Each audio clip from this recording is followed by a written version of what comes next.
The West Indies head coach is confident that the team can win the T20 World Cup. My wonderful peeps, welcome back to the channel. You don't know it's about SAE.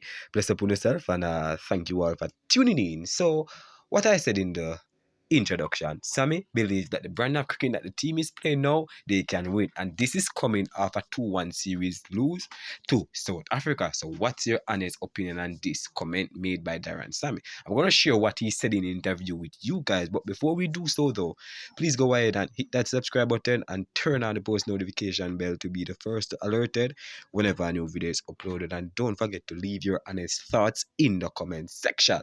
So, Darren Sammy, I have a really good feeling about the world or the upcoming World Cup. Right? We can play a brand of cricket that helps us win. Hashtag T20 World Cup 2026. And with this type of display that you have witnessed from the West Indies coming into this T20 World Cup, what's your odds or what's your take on their chances of doing great in this T20 World Cup? I would love for them to win it and go three eyes, as no other team has won the T20 World Cup 3 times, but history might rewrite itself in 2026. India is going up there, England is there, West Indies is there. These are teams that have 2 T20 World Cups. So, who will the cricketing gods favor? Let's run through a little interview what Darren Sammy did. I have a high and confident West Indies coach Darren Sammy highlights the areas West Indies need to trick to do better in the upcoming T20 World Cup, right?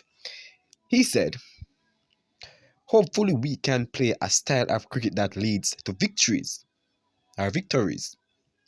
As I have mentioned earlier, I genuinely have a very positive feeling about this. I know it will demand a huge effort with the ball, but I am encouraged by what I'm seeing when we stick to our plans. And today we did that against different batters. More often than not, it makes a big difference. Ravi Rampal has been constantly reinforcing this with the bowling group. So I am really excited heading into the World Cup. Darren Sammy, I have to cut it right there because honestly, I should give my opinion as usual, right? Honestly, heading into this T20 World Cup, I think the West Indies bowling is weak. It's one of the weakest on the side if you look at it. Inconsistency, weak, not a lot of bowling, not a lot of wicket taking options or genuine wicket taking option. They can take wicket because we saw good Kishmoti gain back a little farm. So we have good hopes for him heading into the World Cup. But honestly, my people, I still think that there's a lot to improve. You understand? A lot to improve. And if you're talking about the bowling department, the batting is coming on good, but the bowling need to click. You understand? The dead bowling, I like what I saw from Shamar Joseph, and I like that they defend the 16 runs in that over. That give us a little hope in trusting him at the death with the ball. Not all the time is gonna perfect it, but most of the time we'd love for it to happen. But just give West Indies a little backup, or because Alzari Joseph is not there, and normally would have been our strike bowler. Jaden says some of the time is too expensive, so I'm not gonna go his direction because the last match he played, I think the second T20 never looked really that impressive. Shamar Joseph played the first and the third T20. He looked impressive in the third T20. So I think they're going to trust him over Jaden Seals. Not my take, just my honest observation based on what I've seen from both of them. All right, so let's continue. You've heard us said we can have all the strategies in place, especially from a bowling perspective. But plans only matter when they are properly executed as a bowling unit. Execution hasn't always been our strength, but today I saw real improvement. So it was basically just recapping what he witnessed in the third T20. And as I said, I saw a little improvement. I'm not going to take anything away from them. I still happy for the win, but I wanted them to win the series, because the last 2024 we have won the 2 T20 series that we have played against South Africa. We have won them. So why couldn't we won that one? It kind of get me in a way where I was like, fishy, or the team has regressed in a term, because when Powell was leading, the team won. But it's a different scenario. Come off of that topic. That's about leadership, because they already stick with Shea Up, so just gonna go with it. You understand? Let's continue. Um what stood out was how well we followed what we discussed in team meetings, how we want to approach different batters. We need to keep doing that consistently. Catching is non-negotiable. We simply can't afford to give the opposition top batters multiple chances. If we do, we'll definitely pay the price. As he said, that's a perfect statement to make, because if you witness in the second, I think in the second T20, a lot of catches went down. You have to be able to hold on to your catches.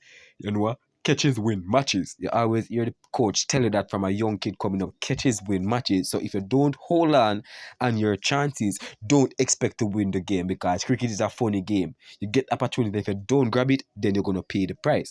And a lot of the time, West Indies pay the price for their poor fielding, poor batting, poor bowling, poor everything, because enough of the time West Indies team just look like a team that is not ready. To be honest with you, is not ready. But I'm happy to see that they they've shown a little improvement heading into the World Cup. The match against Scotland, I think they should win that with ease. And then we have Nepal. I think we have England and then another team. I'm not sure. I think it's four team. I'm not quite remember. I think it's Italy, something like that, guys. But honestly, I think they should come out of the group on top, or maybe behind England. Who knows? Because England is the only threat to them. Hopefully we can live up to expectation and go into the group of six, and group of four, and do that, and then the group of two, then the group of one, victory. Let's continue, my people. Where was I? Improvement in the bowling, right?